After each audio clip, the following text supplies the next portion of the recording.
To kick things off, we're going to condense this entire course into this one lesson.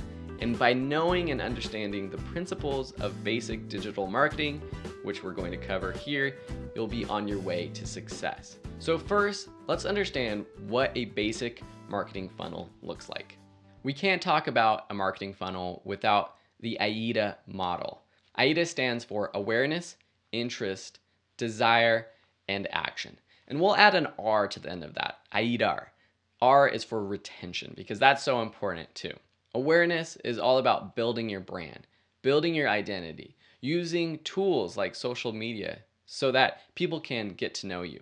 Interest means having a content strategy to get people interested in your brand or in a product or service of yours. Desire means moving that person from liking what you provide to actually wanting it. This means creating that personal and emotional connection with your audience so that you're not just another brand, they're starting to become loyal followers of yours. And then for taking action, this is different depending on the stage of your customer.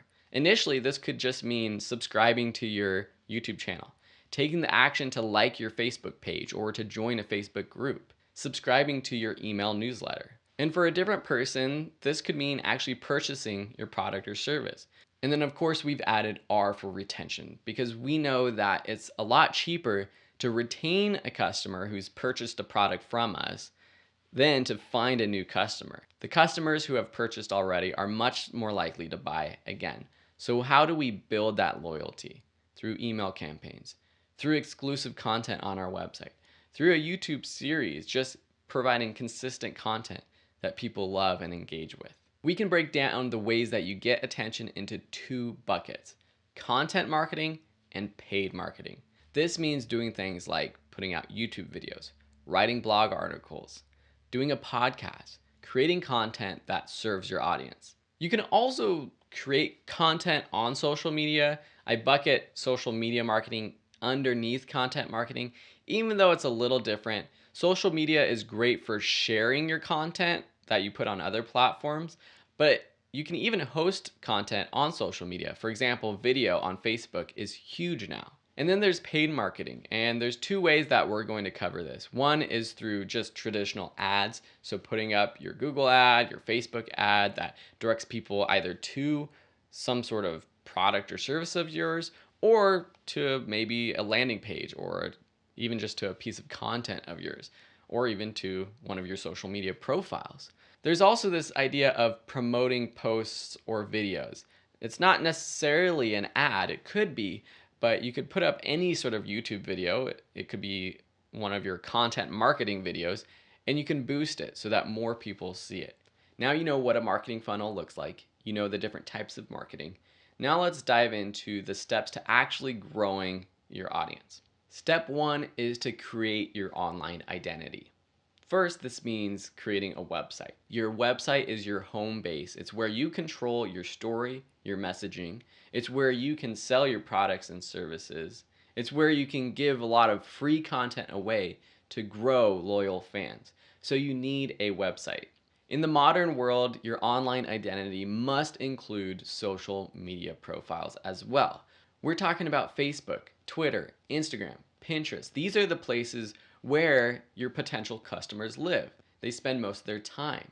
And that's how we attract them to our own business. When starting out, it will be easier to grow quickly if you focus your attention on one of these platforms. But there's also modern tools that make it super easy to schedule posts and also to send those posts and our content to all of these platforms at the same time. This is your online identity. The next step is figuring out how you create that content.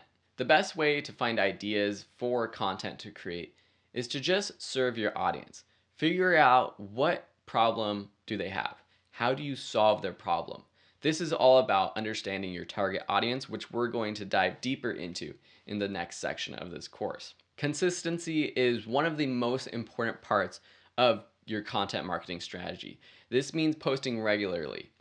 There's no rule whether it should be once a week, twice a week, every day of the week, once a month, but be consistent so that your audience learns to expect when you come out with new content.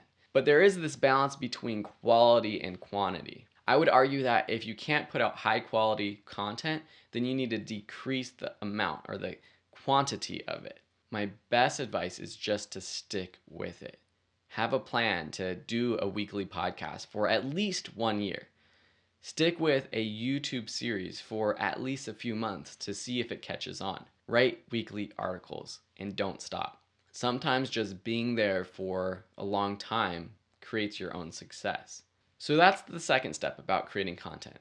The third step is figuring out how you capture that audience into your world.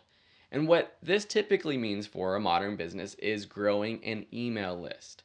So sending traffic from your content, from your blog articles, from your videos, from your podcast, from even your social media pages to your website, to a landing page, to anywhere that has an opt-in form where you can capture that person's information. Email marketing is still consistently the highest converting way to make a sale.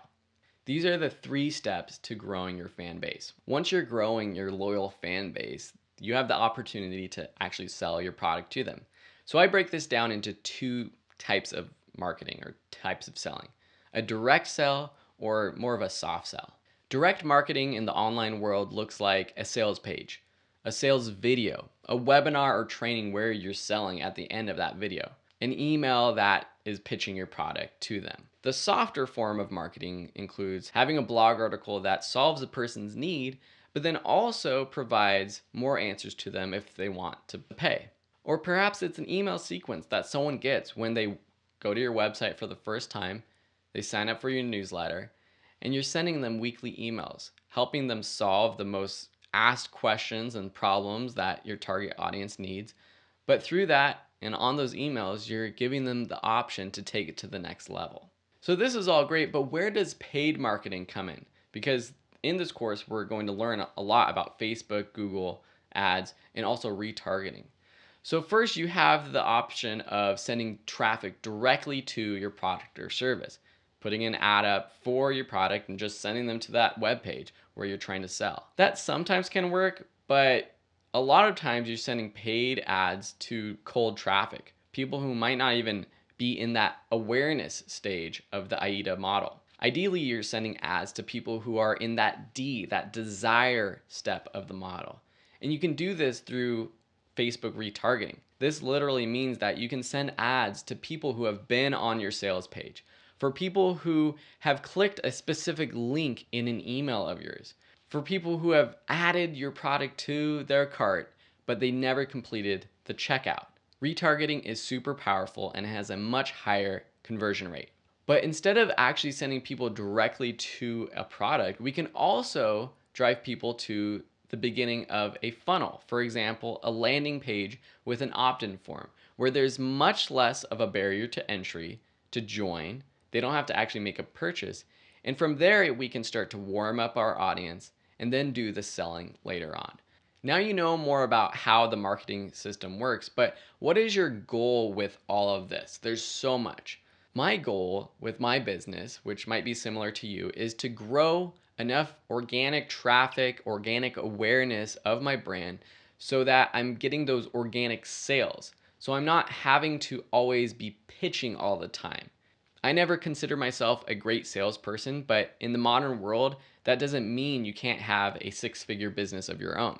So I use content marketing to drive people to my website and to my business. I use social media marketing to turn the casual observer into a fan by building trust with people who follow me. And lastly, I use paid marketing as a lever that I can pull to intelligently boost traffic and sales. By understanding this digital marketing system, you have what it takes to succeed. Now it just takes doing. Hopefully this helps you. If you have any questions, please feel free to leave them in the Q&A, and we'll see you in the next lessons.